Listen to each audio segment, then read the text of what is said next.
I was working on the CBR when I realized I haven't quite explained what I've done to the bike so far. But this is not an easy task, and I need to channel the best investigator of all time. So there is only one solution: get my best Hawaiian shirt, tuck it into my tightest jeans, grow a mustache, and start investigating.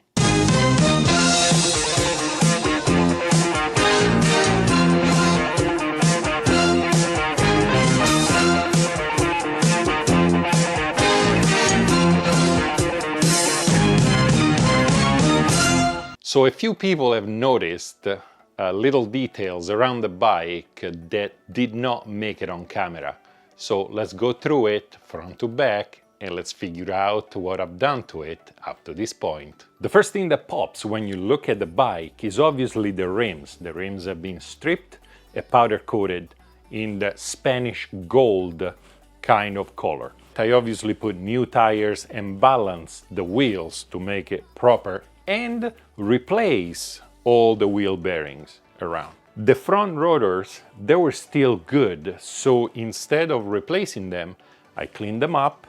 I made sure there were no gouged or there were any deep groove, and new bolt, put it back on the wheel, repainted some of the part, one being this and one being the triple clamp up top. The brake calipers dismantled and rebuilt didn't quite make it on camera because it's a long and tedious process. Obviously new brake pads and new steel braided lines that go all the way up.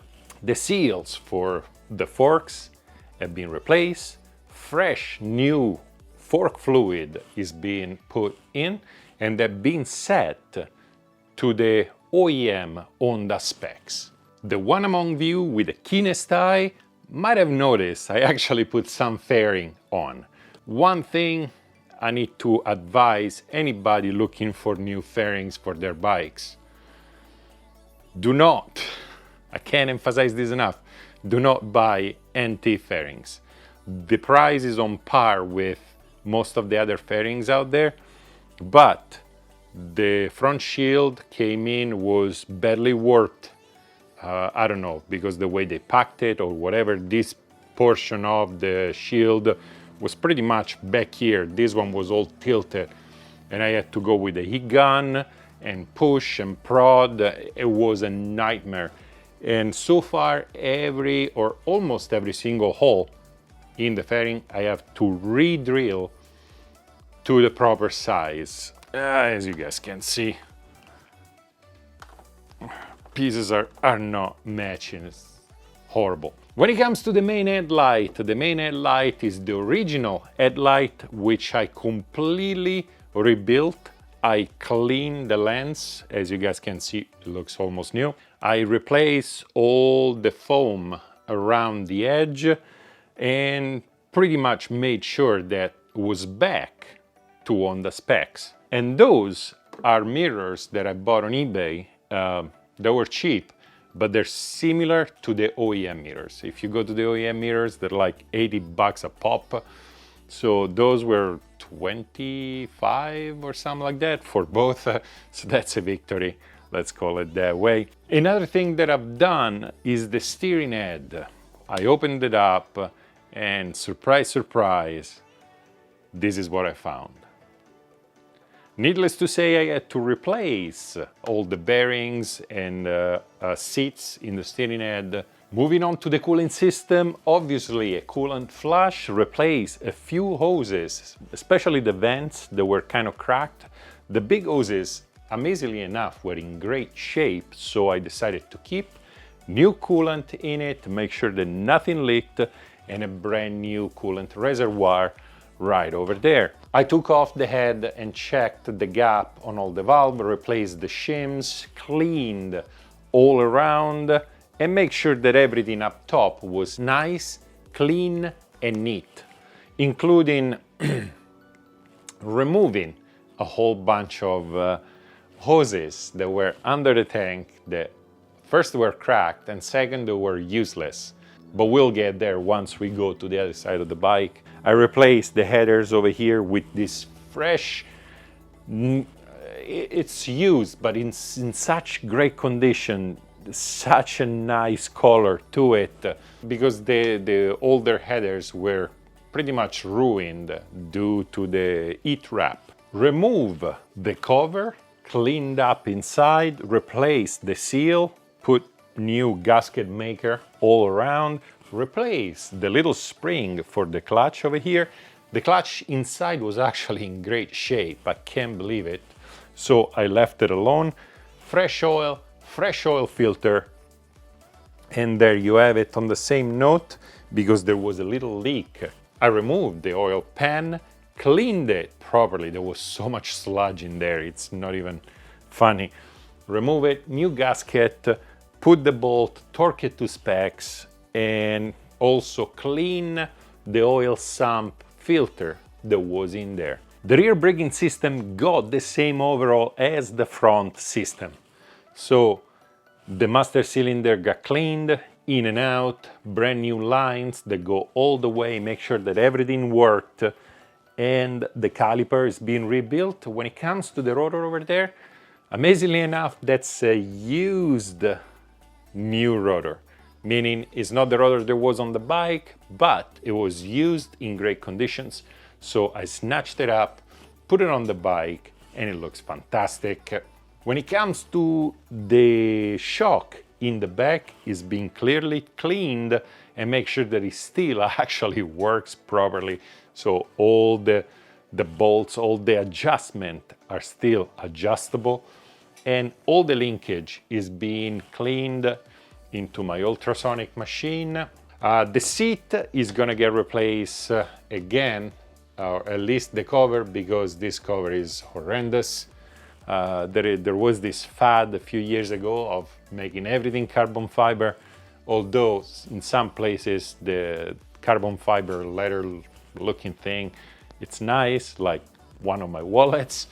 It is not on the seat, so this one eventually is gonna get replaced. And in there is a brand new battery. The passenger seat as well needs to be redone, because the usual carbon fiber horrible thing.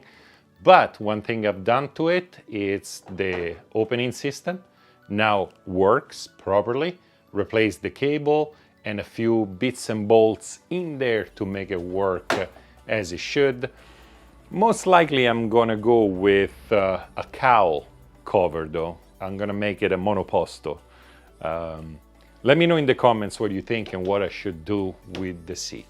The tail light is being replaced. It works. The brake works. And there is even an integrated turn signal, obviously right and left. And what can I say? That's much better than the OEM. Coming on to the left side, I repainted some of the bits and pieces plastic-wise to make it look new again. And then obviously, as per my video, I have new sprockets front and back and a new chain from Vortex. The bike is being obviously thoroughly clean, including the swing arm. The swing arm you guys see here, it's not new, it's just being cleaned. This is like hours of me tediously scraping with a Brillo pad or the Mr. Clean eraser, and to make it look as if it was the first day coming out of the factory. Some might say that I'm a little obsessive when it comes to those things, but when it comes to restoring a motorcycle, I guess that's a good trait to have, isn't it? As many CBR owners know, the seal for the gear shift shaft usually start dripping oil after a while. So obviously I replaced that, and I actually added a reinforcement that I got on eBay. Now, maybe it works, maybe not, but it was cheap, so why not? Brand new cover for the stator over here, so obviously cover and gasket. Fortunately enough, the gasket for the stator can be found easily. Meanwhile, the gasket for the clutch cover, it's nearly impossible to find. I don't know why, so this one gets a gasket, the oil pan gets a gasket, the clutch cover gets gasket maker. Some of you with a really keen eye have noticed this thing. If you ever owned a supercharged car, you might have added one of those. The engine moves so fast that it pulverizes oil, and the oil would go back into the airbox. Result, your air filter gets all dirty by this oil, and then it goes back into the engine, and on and on and on. So I got rid of all of that, plug all the hoses in there, reroute a whole bunch of hoses to come to this catch can over here. So every once in a while, you just push this, clean the oil that will accumulate over here, so you know exactly how much oil is lost, rather than going in, getting everything dirty. You guys can't see it in there, but the throttle body is being thoroughly cleaned and rebuilt with all new, anything replaceable, really, seals, tubing, everything that I could replace has been replaced in there. Obviously, new spark plugs, because among the things that came with the bike and I decided to keep is those frame sliders over here. They were covered in carbon fiber on the outside, obviously, because carbon fiber everywhere. Strangely enough, was actually real carbon fiber, but it was all faded and cracking, so removed the carbon fiber sleeve, and the result underneath was great, so I decided to keep and move on. The studs and nuts for the exhaust system over here have been replaced with brand new ones, which somehow were quite expensive. When it comes to the fuel tank is being cleaned in and out, is being polished and buffed by me, by hand. And considering that this is a 22-year-old motorcycle, this fuel tank looks pretty good. New fuel cap, new fuel pump underneath, and obviously new protector over here in case your zipper wants to scratch this precious fuel tank. I spruced up pretty much all the controls, made sure that all the buttons actually work, so I cleaned it inside and outside. Put a new lever on the clutch side because the old one was kind of bent and I didn't like it. There are a few little things I need to still do, like I need to replace the flush mount turn signals up front. I don't like those, I want something better, so those are gonna get replaced. The bolt kit that comes with this fairing, it's just as horrible as the fairing itself, so I order some bolts from Pro Bolt. I'm gonna replace all of them as well. So the bike is pretty much ready to go, just a few little details here and there, and then the rest of the fairings back on, which I'm pretty sure it'll take forever, considering what I've seen so far. But after that, ready to ride, ready to review, and I can't wait. I really can't wait.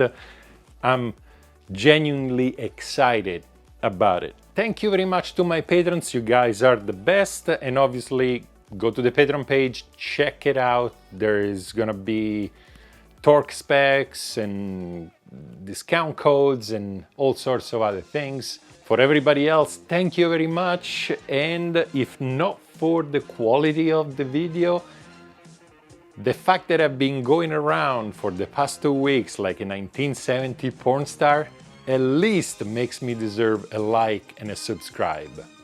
Other than that, dai tutti, and I'll see you next time. Almost forgot, if you're doing the same project, links in the description. And once more, do not buy anti-fairings.